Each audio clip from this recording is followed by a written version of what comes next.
50 লাখের আশেপাশে গাড়ি খুঁজছি, কিন্তু কনফিউজড যে কোন গাড়িটা কিনবো। গাড়ি কেনার পর যেন মনে না হয় যে উফ, এই ফিচারটা সহ এই গাড়িটা কিনলে বোধহয় আমার জন্য বেশি ভালো হতো। আমি জাভেদ হাসান আছি ড্যাশবোর্ড থেকে আপনাদের সাথে। কথা হবে, ইনফরমেশন জানানো হবে এবং প্রাইসও বলে দিব, তবে এই ছোট্ট ইন্ট্রোর পরে।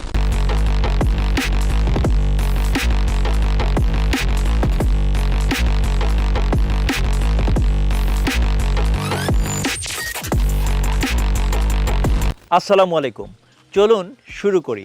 আমার ডান পাশে দেখতে পাচ্ছেন ইএক্স মাস্টারপিস প্যাকেজের হোন্ডা সিআরভি, এটা একটা হাইব্রিড ইউনিট। আর বামে আপনারা দেখতে পাচ্ছেন করোলা ক্রস 2022 মডেলের জেড লেদার প্যাকেজের ফুল অপশনস একটা ইউনিট। হাইব্রিড সিআরভিগুলো 2000 সিসি, হাইব্রিড করোলা ক্রসগুলো 1800 সিসি। হাইব্রিড সিআরভির চেসিস কোড RT5 আর করোলা ক্রসের চেসিস কোড ZVG11। আপনারা যারা কার এনথুজিয়াস্ট আছেন তারা আমাদের ভিডিওর আই সেকশনে চলে গেলে দেখতে পারবেন এই হাইব্রিড সিআরভির ইন ডিটেল রিভিউ, এবং যারা ক্রস সম্পর্কে আরেকটু জানতে চান তারাও যদি ভিডিওর সেম আই সেকশনে চলে যান দেখতে পারবেন এই ক্রসের ইন ডিটেল রিভিউ। সো ইনফরমেশনের অংশ হিসেবে আমরা দুটো গাড়ি